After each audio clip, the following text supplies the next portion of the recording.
Vibrant physics bye Ashutosh Gupta channel में आपका हार्दिक स्वागत। क्लास 12 की फिजिक्स का छठे अध्याय का हम अध्ययन कर रहे हैं और आज उसका दूसरा वीडियो लेकर हम उपस्थित हुए हैं। इस दूसरे वीडियो में हम पहले वीडियो के जो हमने सीखा पहले वीडियो में उसको आगे बढ़ाएंगे। पिछले वीडियो में हमने सीखा किरचॉफ के नियम, किरचॉफ के दो नियम हमने सीखे। आज उसी का थोड़ा अनुप्रयोग हम इस टॉपिक में देखेंगे। आज का टॉपिक जो हम सीखने जा रहे हैं वो है व्हीटस्टोन सेतु। क्या है व्हीटस्टोन सेतु, इसे हम समझें। मैंने यहाँ पर पहले से थ्योरी लिख के रखी है ताकि लिखने में कुछ समय व्यर्थ ना हो। सबसे पहले व्हीटस्टोन सेतु एक चतुर्भुजीय व्यवस्था है, चार प्रतिरोधों से मिलकर बना एक ऐसा चतुर्भुजीय परिपथ है जिसकी सहायता से हम किसी अज्ञात प्रतिरोध का मान ज्ञात कर सकते हैं। ये है व्हीटस्टोन सेतु जो सीएफ व्हीटस्टोन ने, जो इंग्लैंड के थे, उन्होंने हमें ये सिद्धांत दिया। इसमें चार प्रतिरोध होंगे, एक सेल होगा और एक गैल्वेनोमीटर होगा। इनसे मिलकर बनी युक्ति को हम व्हीटस्टोन सेतु कहेंगे और इसका जो उपयोग है वो अज्ञात प्रतिरोध ज्ञात करने के लिए है। तो इसकी क्या परिभाषा टाइप है कि चार प्रतिरोधों, एक सेल, एक धारामापी को परस्पर जोड़कर एक चतुर्भुजीय परिपथ तैयार किया जाता है जिसकी सहायता से किसी अज्ञात प्रतिरोध का मान ज्ञात किया जाता है। इसे हम व्हीटस्टोन सेतु कहते हैं। अब इसमें चार प्रतिरोध होते हैं और चारों प्रतिरोध चतुर्भुजीय व्यवस्था में होते हैं। किस प्रकार होते हैं आप इसे देखें। यहाँ दो प्रतिरोध हैं P और Q जो कि परस्पर श्रेणी क्रम में जुड़े हैं। इसको आप एक मिनट के लिए नहीं देखें, श्रेणी क्रम में जुड़े हैं। इसी प्रकार प्रतिरोध R और S ये भी दोनों श्रेणी क्रम में जुड़े हैं और इन दोनों श्रेणी संयोजनों को हमने परस्पर समांतर संयोजन में जोड़ा है। इस प्रकार ये चतुर्भुजीय परिपथ हमने चार प्रतिरोधों से मिलाकर बनाया है और इसके जो चार चतुर्भुजीय व्यवस्था है तो इसके चार सिरे हैं और इसमें बिंदु A और C के बीच में हमने एक बैटरी लगाई है जिसका विद्युत वाहक बल E है और बैटरी लगती है तो साथ में कुंजी लगाना अनिवार्य है ताकि जब हम चाहें तब उसको धारा दें और जब आवश्यकता ना हो तो हम उसमें से धारा कट कर सकें। तो यहाँ एक कुंजी लगाई है और इसी प्रकार B और D के मध्य हमने एक गैल्वेनोमीटर लगाया है। ये एक धारामापी है, धारा मापी है, परंतु ये धारा को मापता एम्पियर में नहीं है, बस इस प्रकार से ये मापता है कि किसी परिपथ में धारा प्रवाहित हो रही है या नहीं उसका पता लगाता है, यानी धारा का संसूचन करता है कि अमुक परिपथ में धारा है या नहीं और उसके लिए ये पूर्ण स्केल विक्षेप देता है। धारामापी पूरा का पूरा हमारे सिलेबस में है, हम इसको आगे टॉपिक में पूरा समझेंगे, लेकिन अभी आप समझें धारामापी एक इस प्रकार का उपकरण है जो परिपथ में धारा होने पर विक्षेप देता है, किसी एक दिशा में विक्षेप देता है। इस प्रकार से धारामापी होता है जिसमें जीरो आपके बीच में होता है और यहाँ 1 2 3 1 2 3 ऐसे लिखे हैं, ये संकेतक है। संकेतक सामान्यतया शून्य पे होता है, जीरो पे होता है और जैसे ही धारा आती है तो संकेतक का विक्षेप इस दिशा में होता है या इस दिशा में हो जाता है। अगर इस दिशा में विक्षेप हो रहा है और धारा की दिशा आपने बदल दी तो विक्षेप विपरीत दिशा में हो जाएगा। इस बात को भी आप ध्यान रखें, यहाँ ये काम आने वाली है। तो ये धारामापी जुड़ा है B और D के मध्य जो K2 कुंजी के द्वारा अलग किया जा सकता है, यानी K2 कुंजी जब दबाएंगे तभी इसी में धारा आएगी। तो ये इसकी कुछ व्यवस्था है। अब इसकी रचना है, उस रचना को आप यहाँ देखें कि इसमें प्रतिरोध P व Q तथा R व S परस्पर श्रेणी क्रम में है। P और Q, R और S श्रेणी क्रम में है। उसके बाद दोनों समांतर क्रम में है। दोनों को समांतर क्रम में चतुर्भुजीय व्यवस्था में जोड़ा जाता है जिसमें बिंदु A और C के मध्य बैटरी, देखिए A और C के मध्य बैटरी और B और D के मध्य तथा बी व डी के मध्य धारामापी व कुंजी जुड़े होते हैं। ये इसकी रचना है।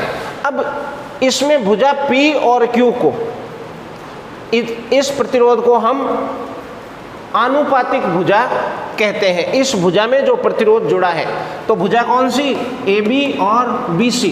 तो AB और BC आनुपातिक भुजाएं कहलाती है। भुजा जो AD है ये ज्ञात प्रतिरोध की भुजा है। यहाँ जो हम प्रतिरोध लगाते हैं वो ज्ञात होता है हमें, और यहाँ जो लगाते हैं प्रतिरोध वो अज्ञात होता है। इसलिए इस भुजा को हम, AD भुजा को हम ज्ञात भुजा और CD भुजा को हम अज्ञात भुजा कहते हैं। अर्थात भुजा AD ज्ञात भुजा और CD जो है अज्ञात भुजा कहलाती है।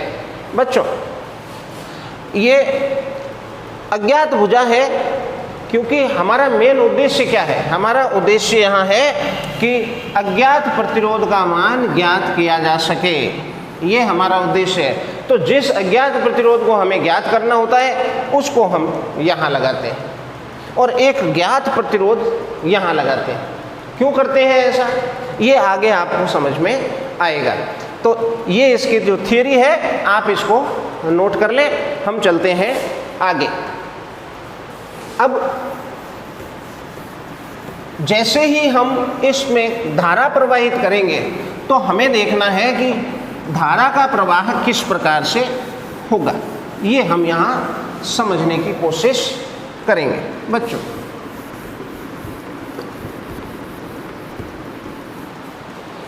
जैसे ही हम यहाँ कुंजी लगाएंगे, ये कुंजी आपने जोड़ दी, दबा दी, इस सेल में से धारा प्रवाह प्रारंभ हुआ, आई धारा, और जब धारा बिंदु A पर आएगी तो दो भागों में बढ़ जाएगी, क्योंकि ये शाखा और ये शाखा परस्पर समांतर संयोजन में है। आपने सीखा है समांतर भुजाएं जो होती हैं उनमें धाराएं भिन्न भिन्न होती हैं, विभवांतर समान होता है। तो यहाँ पर धारा और यहाँ पर धारा भिन्न भिन्न रूप में दो भागों में, कहने का मतलब है बढ़ जाएगी। तो मैं मान लेता हूँ कि इस भुजा में धारा I1 गई, इसमें I2 गई। अब किस प्रकार से बटेगी तो वो उनके प्रतिरोधों पर निर्भर करेगा। मैंने मान लिया यहाँ धारा I1 आई, यहाँ धारा I2 आई। अब ये धारा आगे गई, प्रतिरोध P से होकर गुजरी, विभवांतर आया, और जब बिंदु B पर आई धारा तो क्या होगा? तो फिर आप देखें यहाँ धारा दो भागों में बंटने की कोशिश करेगी। इसी तरह से यहाँ देखो I2 धारा आएगी और बिंदु D पर जैसे ही I2 धारा आएगी यहाँ भी ये दो भागों में बंटने की कोशिश करेगी। अब धारा या तो यहाँ से आएगी या धारा D से ऐसे जाएगी। जैसे ही हम यहाँ कुंजी लगाएंगे तब, अगर ये कुंजी नहीं लगी है तो I1 धारा यूँ गई, I2 धारा यहाँ गई और दोनों मिल गई, और मिलके क्या बन गई? I बराबर I1 plus I2। I1 plus I2 का मतलब क्या हुआ? I हुआ, यानी जितनी धारा यहाँ से निकली उतनी धारा सेल में वापस आ रही है। लेकिन सोचें यदि कुंजी लगी हुई है तो, कुंजी लगी है तो क्या होगा? तो दो संभावनाओं में से कोई एक संभावना होगी। या तो धारा I1 आके एक भाग इधर जाएगा, दूसरा भाग इधर जाएगा, और उस स्थिति में फिर ये धारा यहाँ से ऐसे नहीं जाएगी। अब धारा B से D की ओर क्यों जाएगी? तो धारा किस दिशा में प्रवाहित होती है इसका निर्धारण कौन करता है? इसका निर्धारण विभव करता है। धारा सदैव उच्च विभव से निम्न विभव की ओर प्रवाहित होती है।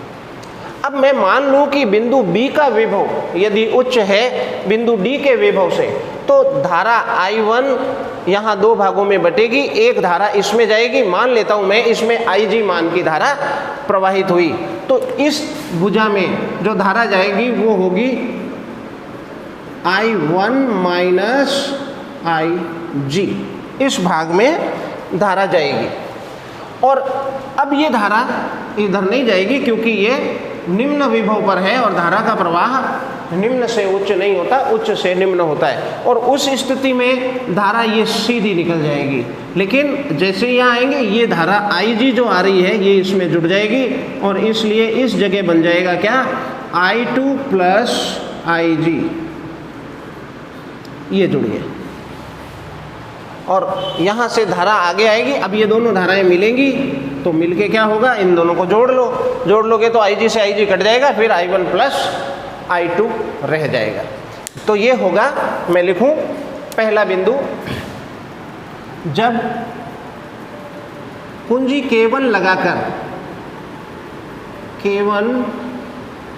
लगाकर I धारा प्रवाह करते हैं, I धारा प्रवाह प्रारंभ करते हैं, तो बिंदु A पर यह दो भागों में I1 व I2 दो भागों में विभाजित हो जाती है, विभाजित हो जाती है। इस प्रकार धारा दो भागों में बट गई। अब यदि V at B is greater than V at D, मतलब बिंदु B का विभव D से अधिक हो, तो धारामापी में धारा कितनी ली हमने, IG ली। तो याद रखें, धारामापी में धारा B से D दिशा की ओर प्रवाहित होती है, प्रवाहित होती है। और ये जो चित्र में मैंने धाराएं दिखाई उसी अनुसार है। लेकिन मान लो कि यदि, पहली बात मानी मैंने, तो दूसरी बात मैं मानूं यदि V at D is greater than V at B, अगर यहाँ का विभव यहाँ से अधिक हो तो धारा प्रवाह यहाँ से होगा और इसमें से I2 में से IG निकलेगी। इधर क्या रह जाएगी, I2 माइनस IG, और IG धारा यूँ जाएगी और फिर इधर से निकल जाएगी, लेकिन ये धारा सीधी निकलेगी, ये धारा अब इधर आएगी नहीं, तो ये बन जाएगा I1 प्लस IG, लेकिन यहाँ I1 प्लस I2 ही होगा। तो VB is greater than VD हो तो क्या होगा, तो बच्चों, तो धारामापी में धारा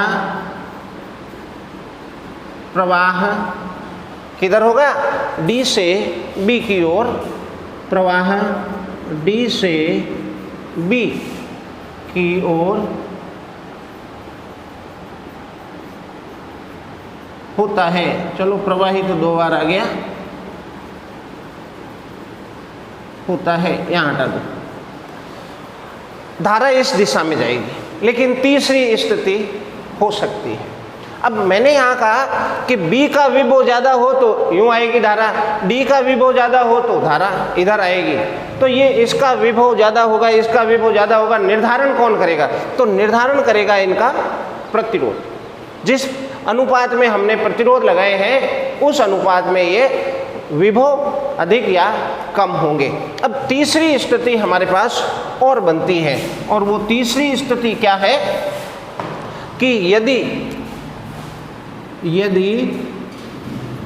VB इक्वल टू VD हो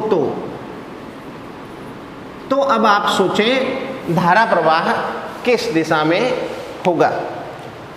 धारा सदैव उच्च विभव से निम्न विभव की ओर होती है। तो अब इन दोनों का यदि विभव समान है तो ना तो ये धारा इधर आएगी और ना ही ये धारा इस दिशा में आएगी। जब धारामापी में कोई धारा नहीं आएगी तो हमें धारामापी में कोई विक्षेप प्राप्त नहीं होगा।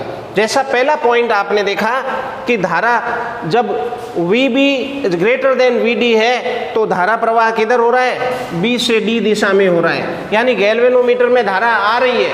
और जब धारा आ रही है तो गैल्वेनोमीटर में यानी धारामापी में विक्षेप आ रहा है। आपने अभी समझाया, मैंने चित्र बना के समझाया, विक्षेप आएगा। अब वो विक्षेप किस दिशा में होगा, तो बच्चों वो किसी भी दिशा में हो सकता है। मैं मान लूँ इस दिशा में होगा। जीरो विक्षेप ये था, इस दिशा में। लेकिन जब हमने कहा कि VD is greater than VB तो धारा किधर प्रवाहित हो रही है, D से B। अब धारा उल्टी जा रही है तो विक्षेप जो धारामापी में आएगा वो विक्षेप इधर विपरीत दिशा में आएगा। धारा की दिशा का पता लगाता है, धारा का संसूचन करता है धारामापी। तो विक्षेप पहले इधर था, अब इधर हो गया। लेकिन यदि धारामापी यदि B और D का विभव समान हो तो धारामापी में कोई धारा प्रवाहित नहीं होगी। IG का मान उस समय 0 होगा और उस स्थिति में धारामापी में कोई विक्षेप प्राप्त नहीं होगा। और यही धारामापी की खास बात है, यही धारामापी क्या व्हीटस्टोन सेतु की एक खास बात है जो आगे इसको सिद्धांत देगी। तो धारामापी में कोई धारा प्रवाह नहीं होता है तथा धारामापी में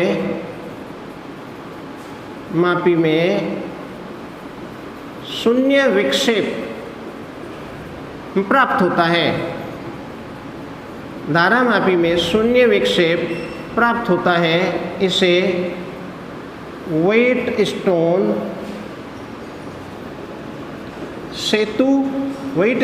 सेतु के संतुलन की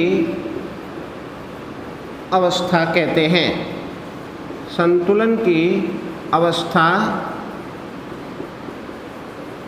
कहते हैं। ये व्हीटस्टोन सेतु का संतुलन है जहाँ धारामापी में शून्य विक्षेप प्राप्त होता है। और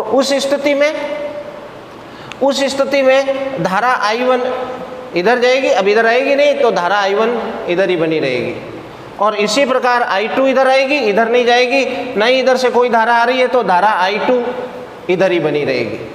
उस स्थिति में आप पहली बार में चित्र नोट कर चुके हैं, ठीक है, मैं इसमें संशोधन कर दूं तो यहाँ पर धारा अब कितनी रहेगी I2। कब? इस स्थिति में, थर्ड स्थिति में। और इधर I1 रहेगी तो मैंने IG हटा दिया क्योंकि IG का मान यहाँ 0 आ रहा है संतुलन की अवस्था में, अदरवाइज नहीं, संतुलन की अवस्था में। और हम अज्ञात प्रतिरोध का मान ज्ञात करेंगे इसकी सहायता से। और अज्ञात प्रतिरोध का मान हम तभी ज्ञात कर पाएंगे जब हम इस संतुलन की अवस्था को ढूंढ पाएंगे। कैसे ढूंढेंगे इसको आगे हम सीखेंगे। अब यहाँ I1 इधर प्रवाहित हुई, I1 इधर प्रवाहित हुई।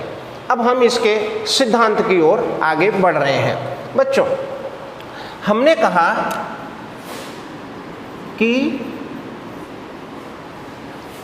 B और D का विभव समान है तो हम ये भी कह सकते हैं कि AB के मध्य विभवांतर और AD के मध्य विभवांतर भी समान होगा। कैसे कह सकते हैं?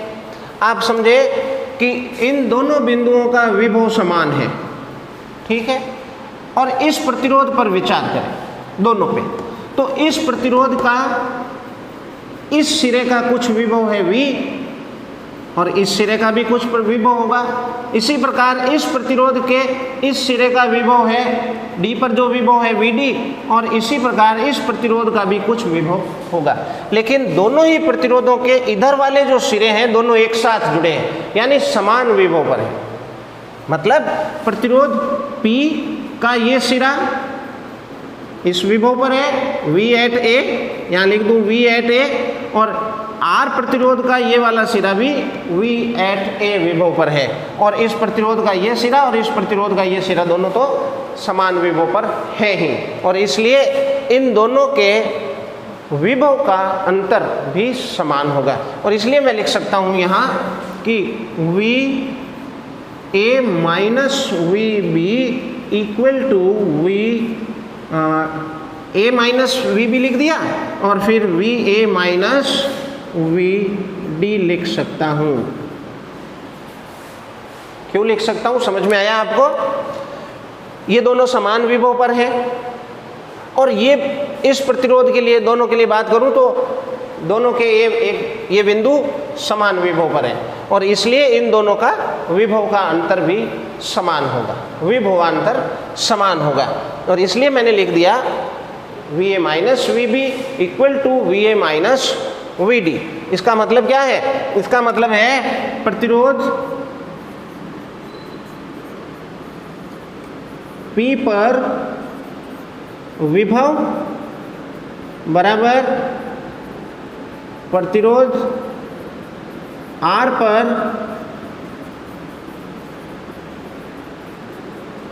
विभव की जगह हमें क्या शब्द काम में लेना चाहिए? विभवांतर, क्योंकि अब दोनों का अंतर है और इस विभवांतर को हम इस प्रकार लिखते हैं। अब बच्चों इसका विभवांतर होगा कितना? तो यहाँ हम ओम के नियम से ले सकते हैं। ओम का नियम क्या कह रहा है? V equal to IR। तो यहाँ मैं ले रहा हूँ IR। I क्या है इसमें? I1, R क्या है? P। तो मैं लिखूँगा I1P, I1 into P equal to, अब इसी प्रकार इस पर विभवांतर देखें तो IR, I is I2 and R is R। तो इसको मैं इक्वेशन नंबर 1 देके छोड़ देता हूँ। ये एक शर्त आई मेरे पास, कब आई? जब मैंने तीसरी स्थिति पर विचार किया। ये थर्ड स्थिति है मेरे पास और इन दोनों स्थितियों को हमने काम में नहीं लिया। आप नोट कर लें इसको, मैं साफ करके आगे बढ़ूं।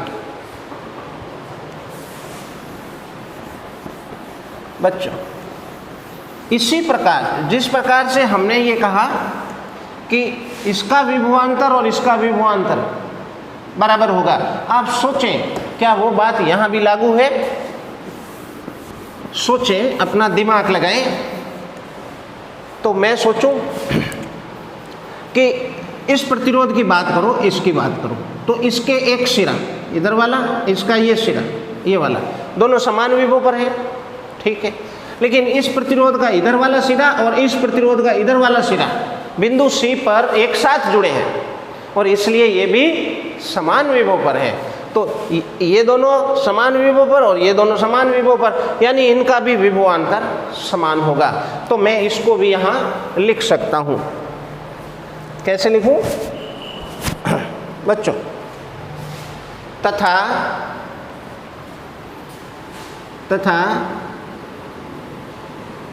VB minus VC, VB minus VC equal to VD minus VC, VD minus VC। और गौर से देखें इसी लाइन को, तो VC कैंसिल हो रहा है, तो क्या रह रहा है? VB इक्वल टू VD, और ये पहले से ही हमारे पास था।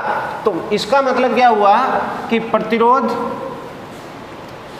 किस पर? Q पर विभवांतर, प्रतिरोध Q के सिरों के मध्य विभवांतर, लेकिन मैं शॉर्ट में लिख रहा हूँ Q पर विभवांतर बराबर है प्रतिरोध, बोलिए कौन सा? S पर बच्चों विभवांतर। ये दोनों के विभवांतर हैं, बराबर होंगे। अब इसका विभवांतर क्या होगा? तो फिर आप ओम्स लॉ लगा सकते हैं। तो क्या बनेगा? IR, I मतलब I1, R मतलब Q, और इस पर विभवांतर IR, तो I is I2 and R is S। इसका प्रतिरोध का मान S है और इस प्रकार हमें ये दूसरी शर्त भी मिल गई। अब अगर इक्वेशन 1 और 2 को मैं भाग लगा दूं तो मेरे पास एक सिद्धांत आ जाएगा। तो मैं लिखूं समीकरण 1 व 2 से भाग लगा के देखते हैं। तो I1P upon I1Q equal to I2R upon I2S। I1 cancel है ना, I2 कैंसिल, तो क्या रह गया? P upon Q equal to R upon S। ये हमारे पास एक शर्त आई जो कि व्हीटस्टोन सेतु का सिद्धांत है। व्हीटस्टोन सेतु के संतुलन की अवस्था की शर्त है। और इसलिए मैं यहाँ लिखूंगा व्हीटस्टोन सेतु का, इसमें हेडलाइन ही जोड़ रहा हूँ। जैसे टॉपिक शुरू किया था तो पहला पॉइंट लिया था रचना, दूसरा पॉइंट है व्हीटस्टोन सेतु का सिद्धांत व संतुलन अवस्था की शर्त, अवस्था की शर्त, ये इसका टॉपिक है। बच्चों आप नोट कर लिए हैं, मैं इधर आ जाऊं।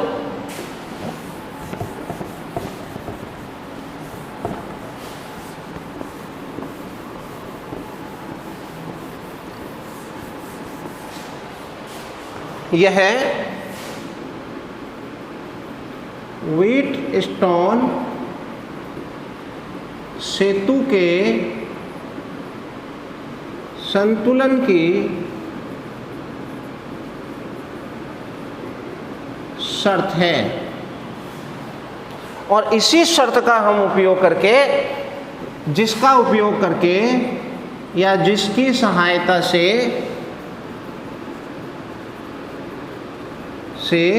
अज्ञात प्रतिरोध का मान, अज्ञात प्रतिरोध का मान ज्ञात किया जा सकता है, किया जा सकता है। अज्ञात प्रतिरोध क्या है? S, हमने कहा यहाँ लगाया था, और पक्षांतरण कर लो तो Q/P आ जाएगा, Q/P × R। सूत्र का उपयोग करके, सूत्र की सहायता से अज्ञात प्रतिरोध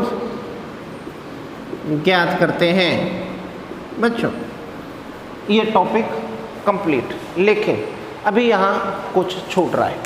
हमने कहा B का विभव D का विभव बराबर हो अधिक हो, निर्भर किस पे करता है? निर्भर इस पे करता है, प्रतिरोधों पे करता है। और किस प्रकार से करता है? इस प्रकार से। अब अगर P/Q बराबर है R/S के, तो आप समझ लें B और D का विभव समान हो। हमें वही स्थिति ढूंढनी है कि जब B और D के विभव समान हो। हम थर्ड पॉइंट को लेकर आगे बढ़े थे, और थर्ड पॉइंट के बाद हमें ये समीकरण मिली। तो ये समीकरण संतुलन की है, यानी इस समीकरण के लागू होने पर यहाँ पर विभव समान होगा। और विभव समान कब होगा? जब इन दोनों का अनुपात और इन दोनों का अनुपात बराबर हो।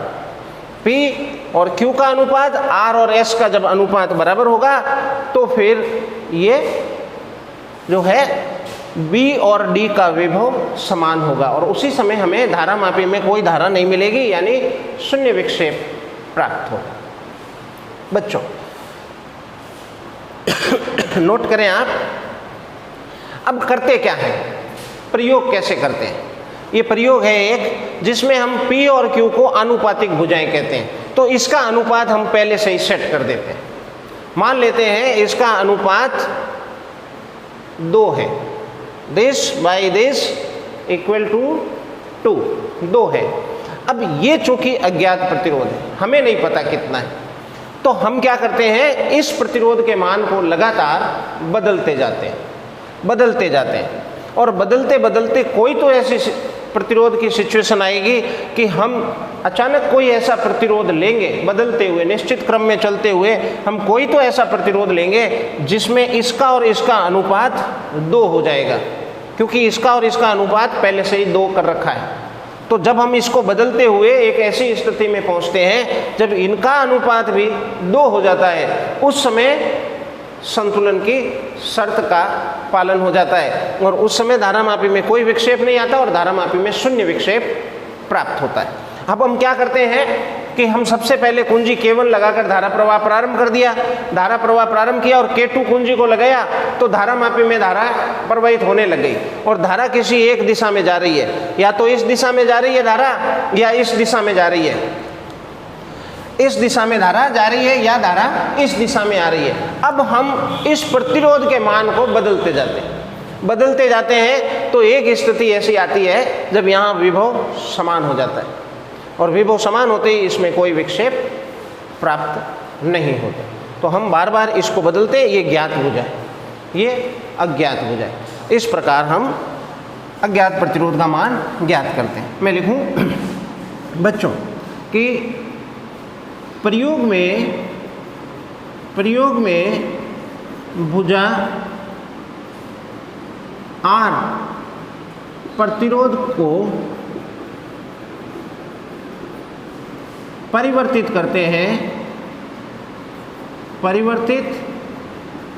करते हैं तथा उस प्रतिरोध का चयन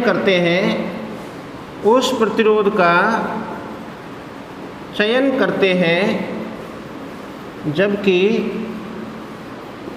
धारामापी में शून्य विक्षेप प्राप्त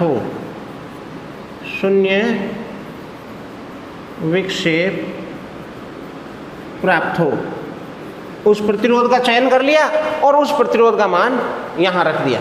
चूंकि हमें यह अनुपात ध्यान है, P/Q यानी Q/P, हमें यह अनुपात ध्यान है, तो उस अनुपात में R की वैल्यू रखकर हम S की वैल्यू ज्ञात कर सकते हैं। तथा समीकरण, अब इसमें आप समीकरण 2 है, इसको 3 दे दो, चाहे उसको दे दो, तो इसी को दे दे समीकरण 3 का उपयोग कर अज्ञात प्रतिरोध ज्ञात कर सकते हैं। प्रतिरोध लिख देना आगे, ज्ञात कर सकते हैं। आप नोट करें, चलते हैं आगे। अब हम यहाँ एक चीज़ और सीखेंगे कि क्या इस संतुलन की शर्त को हम किरचॉफ के नियम से प्राप्त कर सकते हैं, वो हम यहाँ सीखेंगे। तो इसका जवाब तो हाँ ही है, इसीलिए सीखेंगे हम। तो अब यही टॉपिक है, लेकिन संतुलन की अवस्था का किरचॉफ के नियम से हम जो है ज्ञात करेंगे। तो मैं लिखूं किरचॉफ के नियम से, किरचॉफ के नियम से व्हीटस्टोन सेतु के संतुलन की शर्त कैसे ज्ञात होगी? सरल। अब हम फिर उसी प्रारंभिक स्थिति पे आ जाएं जहां हमने ये कहा था कि यहाँ से धारा आएगी I1 और इसमें से Ig निकलेगी, तो यहाँ Ig रह जाएगी, और इसी तरह से ये I2 यहाँ आएगी और Ig मिलेगी, तो I2 प्लस Ig हो जाएगी। अब किरचॉफ के नियम लगाएं, तो किरचॉफ का नियम जो है, दूसरा नियम की मैं कह रहा हूँ, लूप का नियम लगाएं। उसके लिए हमें लूप का चयन करना पड़ेगा। मैं पहला लूप लेता हूँ ABDA, फिर दूसरा ले लूँगा BCDB। तो सर्वप्रथम मैं लगाऊँ लूप ABDA में लूप के नियम से, लूप के बच्चों नियम से। और लूप का नियम आपने सीखा, प्रतिरोध में धारा की दिशा में चले तो विभवांतर जो है धनात्मक लिया जाता है, और सेल के प्लस माइनस से प्लस की ओर जावे तो प्लस, और प्लस से माइनस की ओर जावे तो माइनस। और दोनों को हम क्या करते हैं, दो अलग अलग पक्षों में लिख के रखते हैं। क्लियर? अब आते हैं यहाँ से, चलो आपने क्या लिया, लूप ABDA, A से आगे बढ़ो, धारा की दिशा में प्लस विभवांतर IR मतलब I1P। फिर आ जाओ धारा की दिशा में, धारा की दिशा में तो क्या लोगे, धनात्मक प्लस, फिर IR, I मतलब IG, R मतलब प्रतिरोध। अब यहाँ तो कोई प्रतिरोध लगा नहीं है, लेकिन यहाँ धारामापी लगा है, तो धारामापी का स्वयं का प्रतिरोध होता है। कितना होता है धारामापी का स्वयं का प्रतिरोध? तो स्वयं के प्रतिरोध को कई बार हम G लिख देते हैं, और कई बार आपकी पुस्तक में जो है RG लिखा है, तो मैं RG ले लेता हूँ। तो plus IG into RG, Ohm's law के हिसाब से आगे बढ़ रहे हैं। और फिर इधर आए तो धारा के विपरीत आ रहे हैं, जहाँ क्या बन गया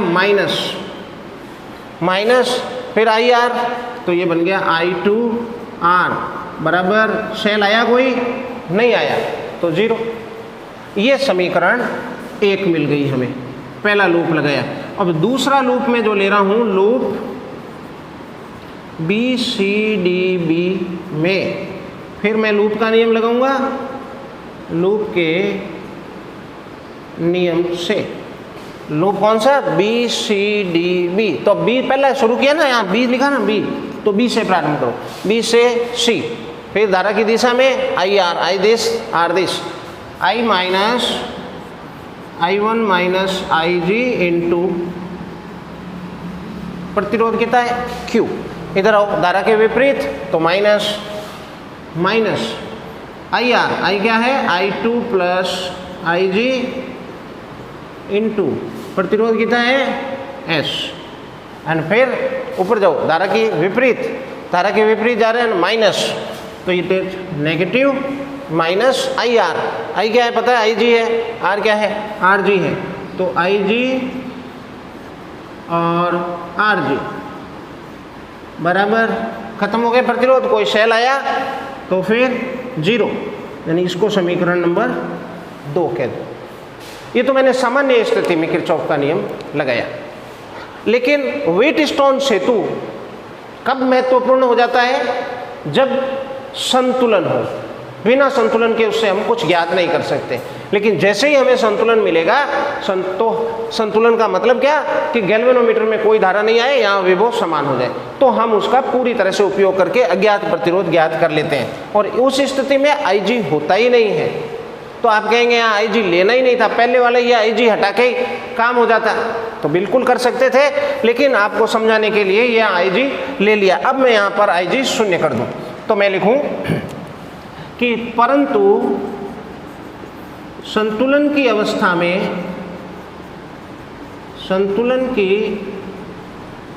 अवस्था में क्या होगा? IG will be 0। अब यहाँ आप IG 0 रख दो, तो 0 रखोगे तो क्या बनेगा? देखें, I1 into P, this is 0, और इसका मैं पक्षांतरण कर दूं तो क्या बन गया? I2 into R। इसी प्रकार आप यहाँ लगाएं, IG 0 रख रहे हैं तो this is I1 into Q, और माइनस है, अच्छा ये पद 0 हो जाएगा क्योंकि IG 0 है, तो ये 0 हो गया, इस पर आपको चर्चा ही नहीं करनी। इसमें IG 0 तो ये हो गया I2 इंटू S, लेकिन पक्षांतरण कर दो, इधर 0 है तो ये हो गया I2 इंटू S। तो आप देखें गौर से कि वही स्थिति प्राप्त होगी, यानी इस व्हीटस्टोन सेतु के संतुलन की शर्त को हम जो है किरचॉफ के नियम से भी प्राप्त कर सकते हैं। इसलिए इसमें थोड़ा अनुप्रयोग है किरचॉफ का। तो फिर मैं यहाँ क्या लिखूँगा? समीकरण 3 व 4 से, तो this by this and this by this means I1 cancel, then therefore P by Q equal to R by S। और यही संतुलन की शर्त है, यही व्हीटस्टोन सेतु की संतुलन की शर्त है, जिसे किरचॉफ के नियम से प्राप्त किया है। बोर्ड में किरचॉफ नियम से संबंधित प्रश्न पूछा जा सकता है, व्हीटस्टोन सेतु से संबंधित भी प्रश्न आएगा। तो आपको दोनों में से किस नियम से दिखाना है? 2 तरह से हमने ये सिद्ध किया। तो आप किरचॉफ नियम से कर दें तो भी सही है, पहले वाले से कर दें तो भी सही है। लेकिन यदि बोर्ड में लिखा हो कि किरचॉफ नियम का उपयोग करते हुए व्हीटस्टोन सेतु के संतुलन की शर्त प्राप्त करिए, तो पिछला वाला जो हमने ये संतुलन की शर्त निकाली है उसको कट करके आप किरचॉफ नियम से कर दें। तो बच्चों, ये था किरचॉफ का नियम के उपयोग से व्हीटस्टोन सेतु और आपने कंप्लीट समझा आज व्हीटस्टोन सेतु को। यदि कोई आपकी क्वेरी हो तो आप मुझसे पूछें, मैसेज कर सकते हैं। शेयर एंड सब्सक्राइब आपने कर ही दिया होगा, यदि कोई नया है तो सब्सक्राइब भी कर दें और बच्चों आप इसे शेयर भी करें ताकि अधिक से अधिक लोग इसका लाभ उठा सकें।